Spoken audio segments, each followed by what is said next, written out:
इस एपिसोड की शुरुआत में एक छोटा बच्चा गाना गा रहा होता है और एक हीरो की कॉमिक पढ़ रहा होता है। वो छोटा बच्चा और कोई नहीं ऑल माइट होता है और ये नहीं पता वो उसकी मदर है या सिस्टर, पर वो दोनों साथ में बहुत एंजॉय कर रहे होते हैं और हंस रहे होते हैं। अब ऑल माइट बोलता है कि सब अपना पाथ लाइफ में कभी ना कभी ढूंढ ही लेते हैं और वही छोटी छोटी मेमोरीज जो है वो उनकी हेल्प करती है वो पाथ सिलेक्ट करने में। और ऑल माइट के केस में है वो कॉमिक जो वो पढ़ रहा था सुपर हीरो की। वो एक ब्यूटीफुल से गार्डन में चल रहा होता है और वो सोचता है कि जो भी अभी तक मैंने किया अपनी लाइफ में वो मैंने बैक देन सोच लिया था कि मैं एक बहुत अच्छा सुपर हीरो बनूंगा। उसके बाद सीन जो है वो चेंज होता है, नाइट टाइम में चले जाता है और छोटे छोटे से सन लाइक बॉल्स आ जाते हैं और वो शाइन करने लग जाते हैं। उसके बाद ऑल माइट बोलता है लाइफ में वही किया जो मुझे सबसे ज्यादा अच्छा लगा था, दैट्स वाई। उसके बाद जो है वो स्टोरी कंटिन्यू होती है फर्स्ट एपिसोड से।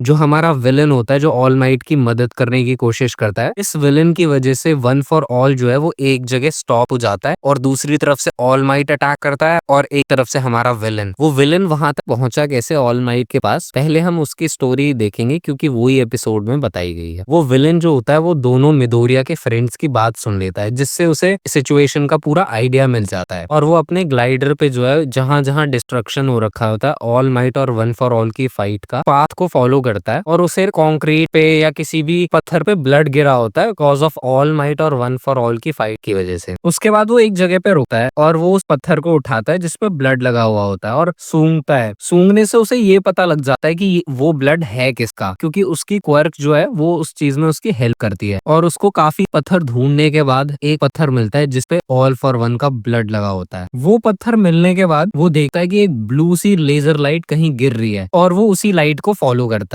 इसके बाद आता है कहानी में मेन ट्विस्ट। जैसे ऑल माइट और हमारा विलेन दोस्त जो है वो वन फॉर ऑल पे अटैक कर रहे होते हैं, ऑल फॉर वन अचानक से ही पूरा ब्लड ही चेंज कर देता है, अपना ब्लड टाइप, जिसकी वजह से जो उसकी क्वर्क होती है विलेन की अब वो उस पर काम नहीं करेगी और वो हमारे विलेन को पकड़ लेता है। और वो हमारे विलेन दोस्त पे इतना तगड़ा अटैक करता है कि वो एक बहुत दूर जाके बिल्डिंग में टकराता है। तभी वहां वन फॉर ऑल भी पहुंच जाता है और बोलता है कि तुमने तोमुरा की ग्रोथ में बहुत हेल्प करी है, पर अब तुम्हारी क्वर्क मेरी होने वाली है। और दूसरी तरफ से ऑल माइट उसको बचाने आ ही रहा होता है बट वो टाइम पे नहीं पहुंच पाता और वन फॉर ऑल हमारे विलन दोस्त पे अटैक कर देता है। अब इसके बाद ये नहीं पता लगता कि वो अभी जिंदा है या मर गया और उसके बाद वो अचानक से ऑल माइट पे भी अटैक कर देता है और एक बहुत तगड़ी सी बीम छोड़ता है। बट तभी उसी मेन टाइम पे हरक्यूलिस जो है वो आ जाती है और एक शील्ड ओपन कर देती है। उसके बाद ऑल माइट का बहुत कंफ्यूजिंग रिएक्शन दिखता है क्योंकि ऑल माइट को लगता है कि हरक्यूलिस तो फिनिश हो गई थी ना, अब उसकी शील्ड कैसे आ गई। तभी वो बताती कि ये लास्ट रिजॉर्ट था ऑल माइट को प्रोटेक्ट करने के लिए। ऑल माइट जो है वो बहुत इंपॉर्टेंट है दुनिया के लिए, तो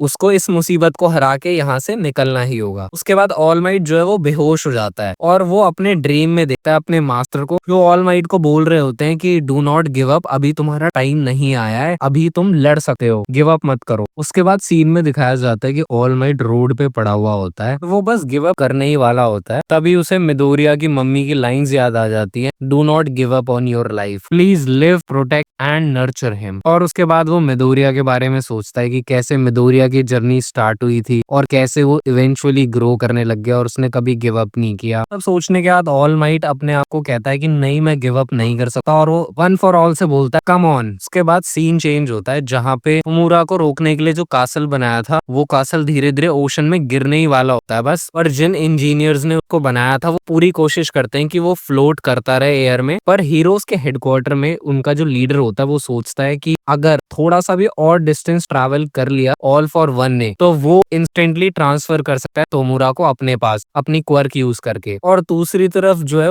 वन फॉर ऑल जो है वो ये सोचता है कि तोमुरा मेरे जैसा ही बन गया है, या मैं ये कह सकता हूँ कि तोमुरा जो है वो मेरा ही अपग्रेडेड वर्जन है क्योंकि उसमें मैंने अपनी क्वर्क सारी ट्रांसफर कर दी थी। उसके बाद ऑल फॉर वन जो होता है वही सेम चीज ट्राई करता है करने का, वो इंस्टेंट अपने पास तोमुरा को ट्रांसफर करने की कोशिश करता है बट भाई ये चीज होती नहीं है। तोमुरा के अंदर से एक ब्लैक कलर का लिक्विड निकलने लगता है बट तोमुरा उसको वापस अपने अंदर ले लेता है और फिर वो कहता है do not bother me master, और ऑल की जो ट्रिक है वो फेल हो जाती है और वो ये कहता है it seems like Tomura has taken over my consciousness, पर कोई बात नहीं, हम तोमुरा के पास खुद चले जाएंगे। और वो तोमुरा के पास जाने लगता है बट उससे पहले वो क्या करता है, वो ऑल माइट के पास जाता है और वो ऑल माइट को अपने साथ लेकर जा रहा होता है तोमुरा के पास एक टांग से पकड़ के हवा में। ये सारी चीजें देखकर सब हैरान हैरान थे। क्यों? क्योंकि जो यूएई के स्टूडेंट्स होते हैं वो ये सब चीजें लाइव ब्रॉडकास्ट कर रहे होते हैं और दुनिया देख रही होती है ये सब। मिडोरिया भी टोमुरा से फाइट कर रहा होता है और उसी टाइम उसको पता नहीं एक ऐसी फीलिंग आ रही होती है कि ऑल माइट जो है वो खतरे में है और उसकी कॉन्शियसनेस फेड हो रही है। और दूसरी तरफ ऑल माइट जो है वो एक अपना लास्ट ट्रम्प कार्ड खेलता है और वो अपने आप को वन फॉर ऑल के साथ ट्रस्ट करने वाला होता है, बट एंड टाइम पे जो ऑल फॉर वन है वो ऑल माइट के प्लान को फेल कर देता है और बोलता है कि मैं तुम्हें मरने नहीं दूंगा, एक ऑनरेबल हीरो की तरह। उसके बाद वन फॉर ऑल जो है वो ऑल माइट को धीरे धीरे ऊपर उठा रहा होता है। बाद हमें दिखाया जाता है लोगों के रिएक्शंस जो देख रहे होते हैं ऑल माइट को वन फॉर ऑल के साथ, जैसे कि बस वो अपने डेथ बेड पे ही है। सारे लोग प्रे कर रहे होते हैं कि ऑल माइट जो है वो ना मरे। क्यों? क्योंकि वो है सबकी, चाहे उसके पास पावर्स ना हो बट वो एक सिंबल है जस्टिस का। सबसे तगड़ा ट्विस्ट आता है इसके बाद। अब आता है इस एपिसोड में सबसे तगड़ा ट्विस्ट। जिस हीरो को तोमुरा ने ऑलमोस्ट मार दिया होता है पुराने सीजन में, वो भाई अचानक से खड़ा हो जाता है और वो मिडोरिया का बेस्ट फ्रेंड होता है। एपिसोड यहीं पे खत्म हो जाता है, बट मैं आपको एक स्पॉइलर दे देता हूँ, वही जाके ऑल माइट को बचाएगा। आपको वीडियो पसंद आई हो तो लाइक कर देना। और मुझे पता है बहुत सारी मिस्टेक्स हैं, मेरे को बहुत सारी चीजें सुधारने की जरूरत है, तो प्लीज कमेंट बॉक्स में बता देना, मैं जरूर सुधारूंगा वो सारी चीजें। और अभी के लिए मुझे माफ कर देना अगर कोई गलती लगी हो तो।